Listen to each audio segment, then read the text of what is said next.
So we spent a little bit of time trying to figure out what's going on with Jim Harbaugh. Tom Pelissero, the NFL Network, he broke the news that Harbaugh is going to fly into Minnesota.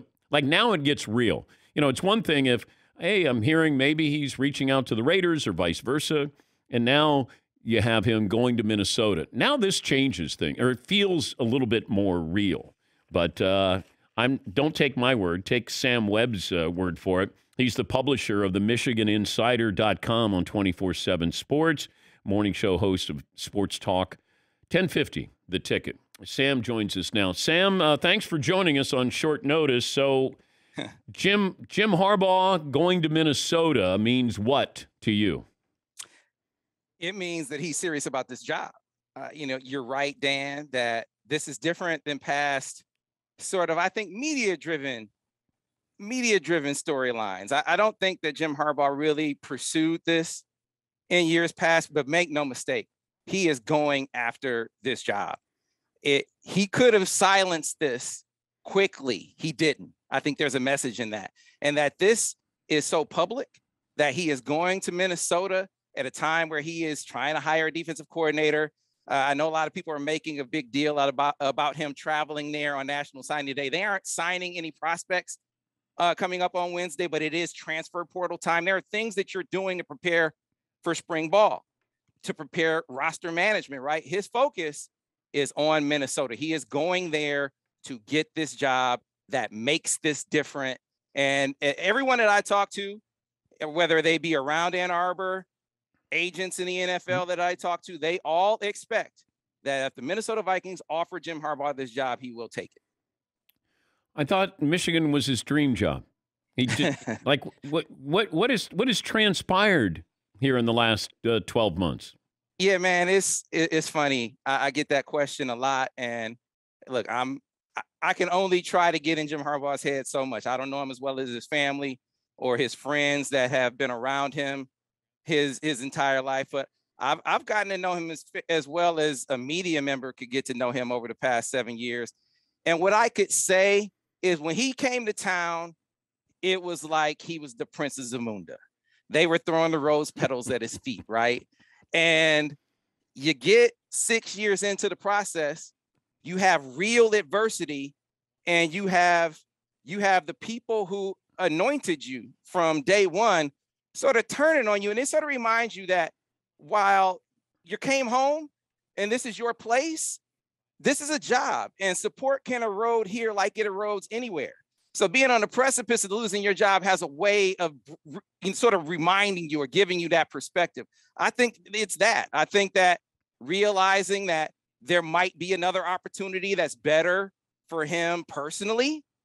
There might be a situation that's better for his family. The window will never be wider than it is now. He's coming off his biggest success at Michigan. There are a slew of teams, or were a slew of teams that he had connections to. The iron is never going to be hotter than it is now. He's 58 now. It only gets harder to get an NFL job after this. So I think the convergence of all of those things makes this an ideal time. And while I think he's loyal to Michigan, he loves Michigan, I think probably in his mind, he will say, I got him back. I got him back to being in the picture in the national title hunt. I left it better than I found it.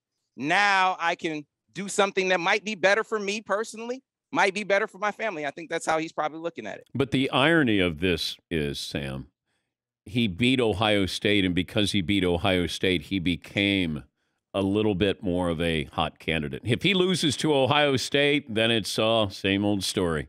He beats Ohio State, and that might be the reason why he's back, on the front burner.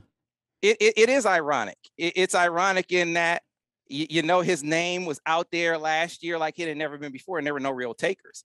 But again, I think it's also the case that in this cycle, you just mentioned he's this hot name. I think it's all relative. I think it's hot relative to what he was last year when there were no takers. Now, I mean, how many jobs did you have open? 8. And while Jim Harbaugh's name was attached to a bunch of these jobs in the media, you talk to NFL people and his name wasn't like really in the mix for all these jobs. Why is this? People keep asking, why is he dragging this out so long? You take it out as long as it takes for a team to show real interest, right? So this is the team showing real interest. It happens to be in the 23rd hour.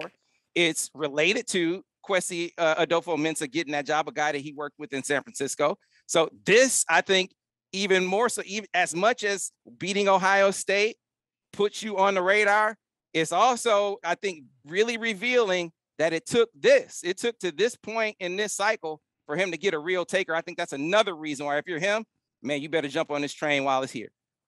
Is Jim Harbaugh coaching Minnesota or Michigan next season? I think that's all about what Minnesota wants to do. If Minnesota offers him that job, I really believe he will take it. Okay. I think it's a prime opportunity. I think he's confident in where he left it. I think he probably sees a successor on his staff. He probably will speak up for one of them, I imagine, before he goes. So I think he's feeling pretty good about Michigan State and about Michigan's state. And then I think with that, it gives him comfort in moving on to the next thing for him. So because this is what I can't quantify, I don't know if they're going to offer him the job. It seems like it's leaning that way. People I talk to say that he's Kwesi Adolfo-Mensah's #1 target. If that's the case and he knocks this interview out of the park and they offer him the job, he will take it. Good stuff, Sam. Thanks for joining us. All right. Thanks a lot, Dan. Appreciate it. That's Sam Webb, publisher of the MichiganInsider.com, 24/7 Sports, and morning show host of Sports Talk 1050.